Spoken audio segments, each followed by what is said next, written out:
Greetings and salutations, friends, and welcome back to Vraks. Lord Inquisitor Hector Rex has gotten quite lucky so far. His offensive was, by no standards, a masterstroke, and it seems unlikely that it will be entering into the pages of the Tactica Imperialis anytime soon. But he had arrived at just the right time. And, on many occasions, success on the battlefield is as reliant upon luck as planning. And Lord Hector Rex had chosen the perfect time to make his dramatic entry. The defenders of Vraks were finally beginning to run out of the very resources that allowed them to fight on for over a decade. The massive armory stockpiles beneath Vraks that had supplied the defenders with all they had required for so very, very long were beginning to run dry. The rebels had attempted to compensate for their ever-dwindling stock by producing their own material of war, and whilst to some extent it had been a successful procedure, the continuous attention of the Imperial Navy had made it a costly one, and in no way able to replenish the losses suffered every day on the front lines. And as a result of seemingly endless shortages, constant retreats, and repeated setbacks, the morale of the defenders was finally starting to waver.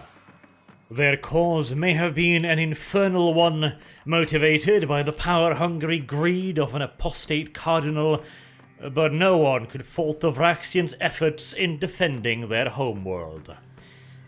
They had acquitted themselves far beyond the expectations of anyone on either side of the conflict.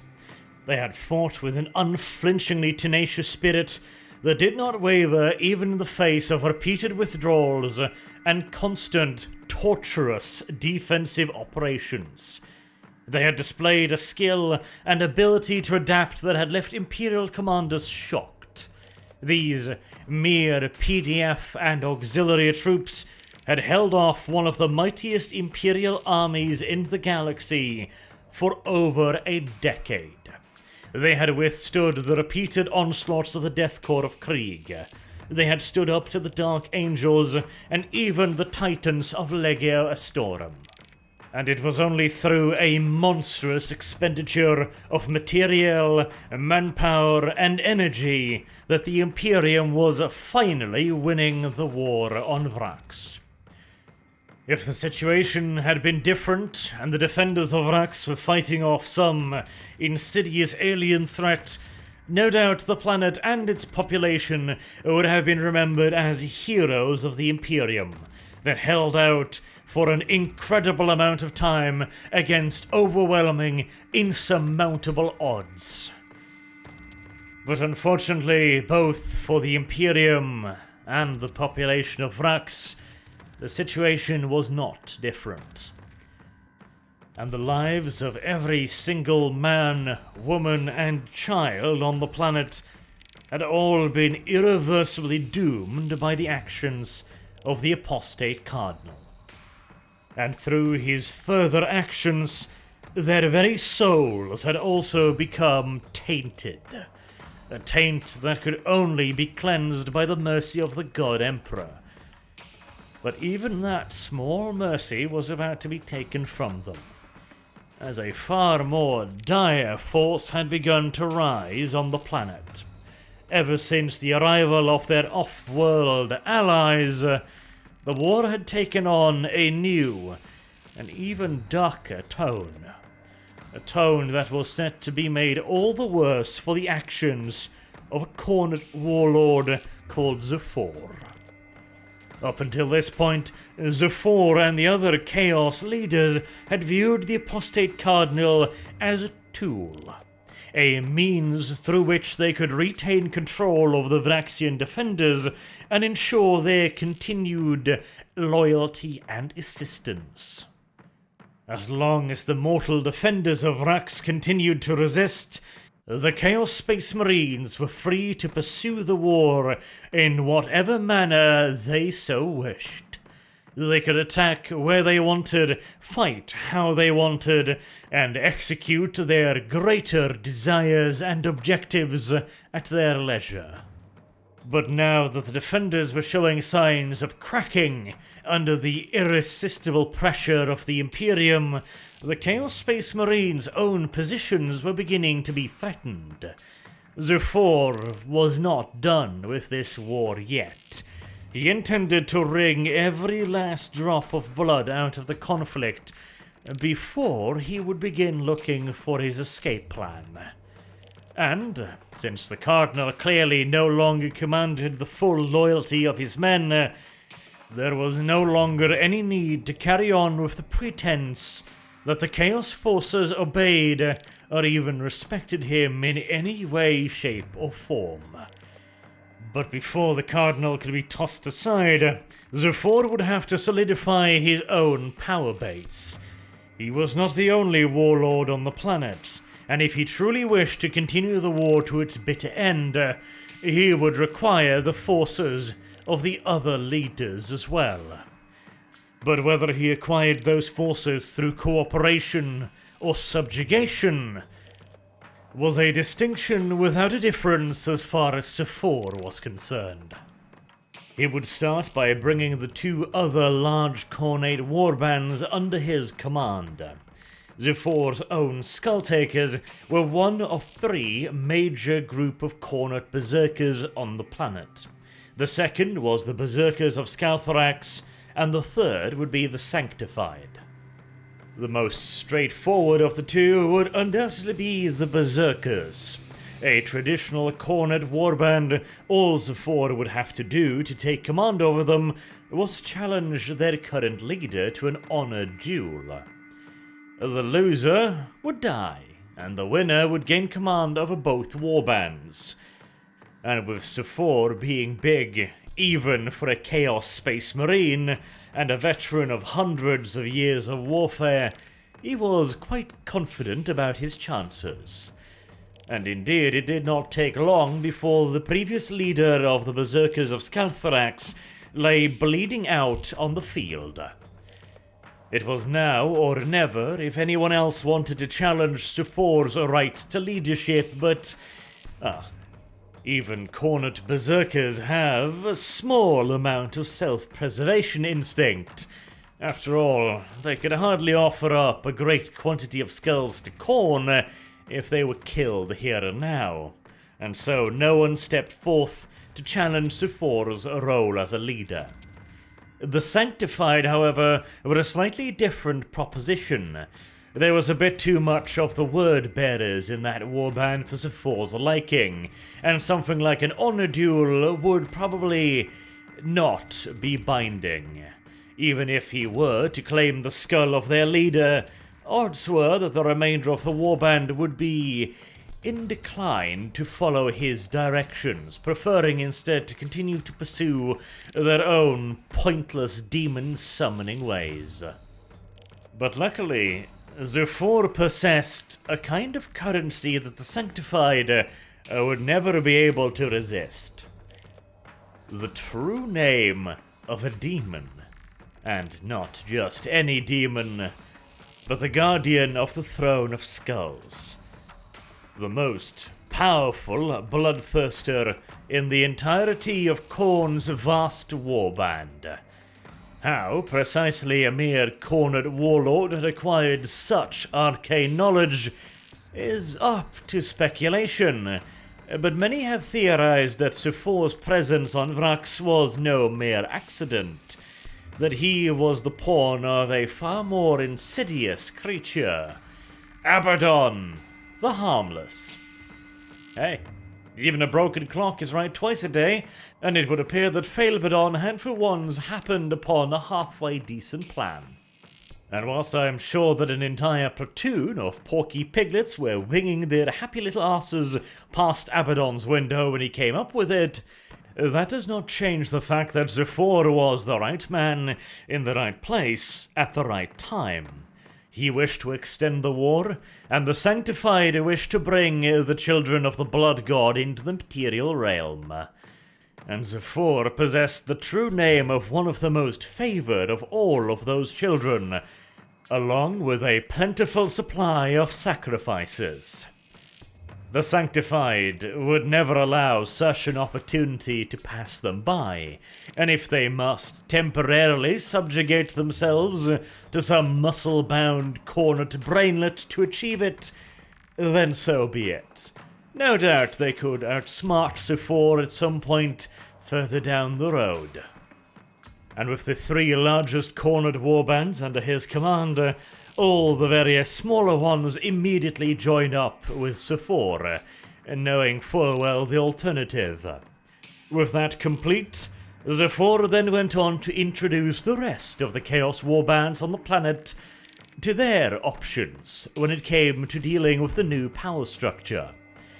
He decided to demonstrate the first option on the Black Brethren of Ares, another Chaos Space Marine warband that quite suddenly and without warning found itself bereft of both its warlord and its first champion. The rest of the members of the warband found themselves equally suddenly surrounded by an uncomfortable quantity of cornered berserkers. They were then subsequently introduced to the second option: submit to Zuhfor's will, and maybe, just maybe, they would live. Such a display of careful, artistic, diplomatic intrigue warms the cockles of my cold, dead inquisitorial heart. And of course, swayed by the eloquence and righteousness of Zuhfor's cause, the Black Brethren unanimously decided to join their new glorious leader in his conquest of the planet. And naturally, the other warbands on Vraks also swiftly chose to follow the Black Brethren's example, lest they too be exposed to the oratory of the Skulltakers. The only holdout was the Alpha Legion warband under the command of Lord Arkos. Arkos refused to submit his own men to the direction of Lord Zuhfor. However, Lord Arkos understood that Zuhfor was in a position of considerable virtue. Might does make right, after all, and so offered instead to join with Zuhfor in an alliance as a junior partner, and in return for allowing his warband to roam relatively free, he would give Zuhfor a gift. The Alpha Legion was privy to the whereabouts and the security measures surrounding the apostate Cardinal, and Lord Arkos figured that now that the Cardinal no longer commanded the absolute loyalty of the Vraksian defenders, he only had one last role to play. Namely, of course, the role of an example. Whereas previously the defenders of Vraks had fought in the name of their Cardinal due to the misguided belief that he was their savior, their messiah, indeed, as he had pronounced himself, now they would instead fight so as to avoid his fate. And Zuhfor, seeing the value of making such an example of the Cardinal, eagerly agreed, figuring that if the Alpha Legion ever got too annoying, well, the balance of power would hardly change in the future, and the Alpha Legion should be kept close for the time being so as to better be able to dispose of them should they ever prove duplicitous. And speaking of betrayal, the Alpha Legion not only handed over the apostate Cardinal's location, they also offered to take care of his guards, and the majority of the disciples of Zuhfor. Zuhfor, somewhat naively, accepted this as well, figuring that it would allow him to retain all of his own fighting forces, whilst perhaps whittling down the Alpha Legion just a little bit. What he did not count on was that the Alpha Legion's definition of the disciples of Zuhfor was a wide one indeed, and whilst getting rid of the Cardinal's bodyguards and security measures, they also killed his command staff. the very same command staff that had previously kept a hold over the Vraksian defenders and had provided the Imperial attackers with so many headaches. No good deed ever truly goes unpunished, and the Alpha Legion had clearly decided that the mortal commanders were a little bit too competent for their liking. With them still in charge, Zuhfor might be tempted to let them stay in charge, and as such limit the authority of the Alpha Legion, who had been running a considerable portion of the war on behalf of the Cardinal. But if that very same command staff became an unfortunate victim of the zeal of the Alpha Legion and a lack of detail put down in the Alpha Legion's cooperation with the Skulltakers, then, well, Zuhfor would have no other option but to allow the Alpha Legion to continue to operate large portions of the Vraksian defenders. Unless, of course, Lord Zuhfor would like to watch over the mortals instead? No, I didn't think so. Cardinal Zuhfor had started his revolt with grand plans indeed. He was to launch a crusade of the faithful to sweep the Scarra sector clean of heresy and all who would oppose him. He was to be the Messiah, the Saviour, the Redeemer of the Imperium of Man. He ended his days as a decoration on Zuhfor's altar dedicated to the Blood God, as but one skull out of thousands.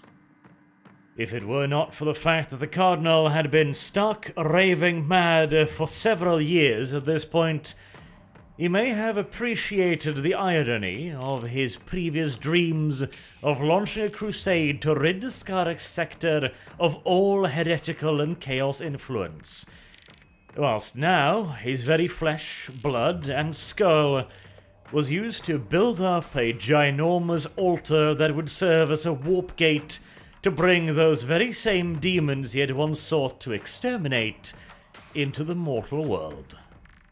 Of the Cardinal's faithful followers and his inner circle, practically none remained. The Alpha Legion did, however, make one mistake, in that they let Deacon Mamoon escape and joined the Nurgle warbands to the east. Although whether or not the Alpha Legion truly made a mistake or not, well, that is open to interpretation. Because their little accident meant that Zuhfor would never truly extend his control all the way over to the worshippers of Nurgle. They may pay lip service to Zuhfor's aims, but they were still very much so intent on furthering their own goals first. And if those aims were brought fully to fruition, then it wouldn't matter how many warp gates Zuhfor opened, or how many thousands of bleating mortals he sacrificed to his god. Because in the end, the planet itself would be claimed by an entirely different entity. The good deacon had found himself a new master, and this one was of a far more permanent sort than the Cardinal. A far more grateful one as well, as Grandfather Nurgle of course loves all of his children, but Mamoon in particular had rendered great service to the Plague Father. He had turned Vraks into a charnel pit, and subsequently into a putrid, festering garden most pleasing to Nurgle's eye. For this, Nurgle granted him the ultimate reward of demonhood, elevating him to a demon prince and making him a host to one of Nurgle's most favoured children, the Great Unclean Ones. This rather radical change in leadership, both on the side of Zuhfor taking over command of all the Vraksian defenders and the Citadel forces, and Mamoon entering into the high leadership of the Nurgle side, would lead to an equally radical change in the war on Vraks.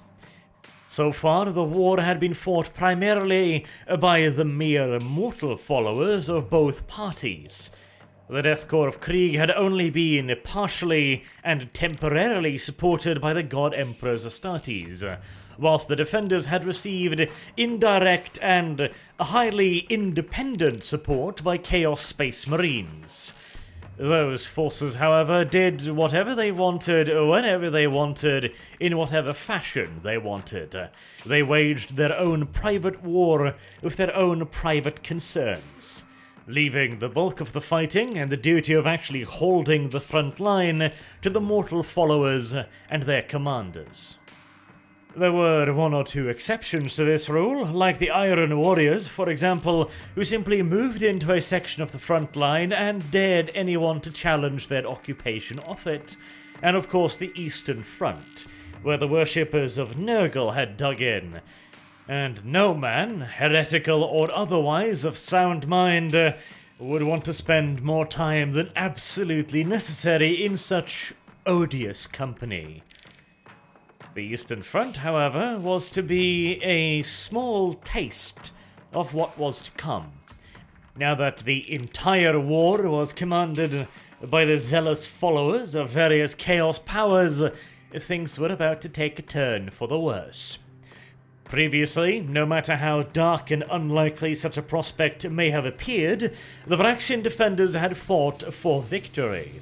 Not necessarily the defeat of the Imperial armies, but perhaps at least a stalemate that would force some sort of accord with the Imperium. And of course, the more fanatical followers of their now deceased messiah never gave up hope that they would eventually triumph, for, after all, they were righteous, and evil never triumphs over righteousness, right? That would simply be bad form. But now, the war would no longer be fought for any sort of hope of a peace, or of an accord, or even such lofty ideals like righteousness or victory. Where once the war had been a means to an end, now the end was the war. The war in and of itself was the point. The war in and of itself was the goal, and nothing mattered but to extend the war for as long as possible. To extend the human suffering and human sacrifice for as long as possible. And it mattered not one teensy-weensy bit to its new commanders on which side that suffering and loss was inflicted.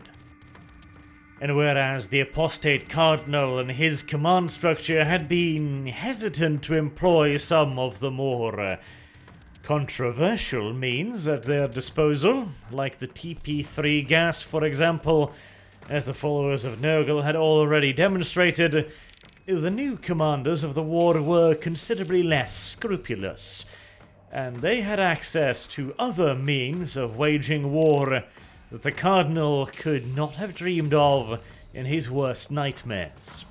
And Zuhfor, along with the sanctified warband of demomancers, were already working on rectifying one of the Vraksians' primary concerns: the lack of combatants with which to extend the war.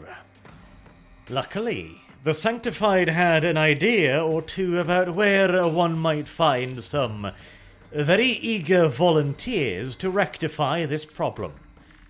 And all it would require was the sacrifice of something that Vraks still had in abundance, namely, of course, non-combatants. And to be honest, they weren't of much use for anything else, now that the factories had all been bombed to bits by the Imperial Navy. But the sacrifices and the rituals would take time. The Death Corps of Krieg would have to be kept at bay for a little longer before Zuhfor's designs could be fully realized. And so, conventional warfare would have to continue at least for a little while. And Zuhfor was taking a risk here. His coup had been swift and almost unconditionally successful, with the exception of the occasional Alpha Legion interference. But nevertheless, organizing everything that was to be required for the rituals, and also making sure that the other Chaos Warlords did not get any ideas relating to coups of their own, would keep his cornered berserkers busy for quite a while. If the 88th Inquisitorial Siege Army made a determined and violent push now, it could see the entire Chaos frontline collapse, bringing a premature halt to the rituals currently being carried out by the Sanctified. Unfortunately for the 88, for all of their new Inquisitorial support, none of the Inquisitors or any of their adepts were able to divine the intentions of Zuhfor and his followers. And to make matters worse, Lord Hector Rex was about to experience the interference from his inquisitorial colleagues ever since failing to rally all the Inquisitors to his cause after the Scarus Conclave. And what those consequences might be, you will find out in the next episode. Sorry for a bit of a short one this week, and only just a single short one as well. My throat's been bothering me a little bit lately, after returning from the Dark Continent and having a nice big cold wave up here in Norway. I've decided to play it a little bit careful. I wouldn't want to ruin my voice now that we are so very close to the end of the Siege of Vraks. So, until next time, I, as always, have been Arch. Thank you all very much for watching, and I hope to see you all again soon. Until then, have a good day.